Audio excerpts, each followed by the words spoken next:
So these are the bridge pegs, and one of them looks a bit knackered, but then they all look a bit ropey, so I'm thinking that I might just buy some new ones of those.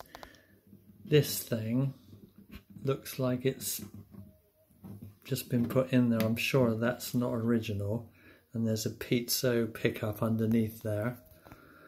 There's the label for the guitar that identifies the model.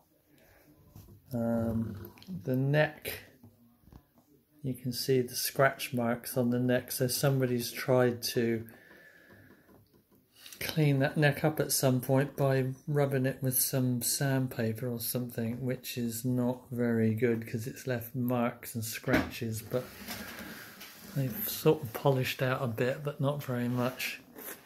There you can see somebody's sprayed this headstock at some point, and they've got it all over the nut, which should be white. I've managed to clean it off the face of the nut, but I'm probably going to clean that up too because I think it just looks terrible. The truss rod's under there, that probably might need some attention. I'll probably put some new screws in there. These have cleaned up really well, and I just need to polish the tips there.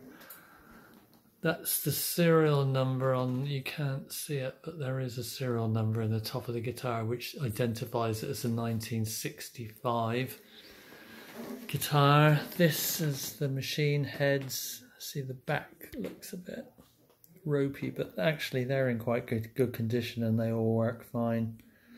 The neck is polished up really well, but it doesn't look so great. Somebody's tried to varnish it at some point. I don't know if you can see. I think you can see there. And this is, you can just see those little spots in the video. That kind of feels quite rough, so hopefully I might be able to get, they're not as bad as they were, and hopefully I can get it a little bit better yet. And it's the same on the sides.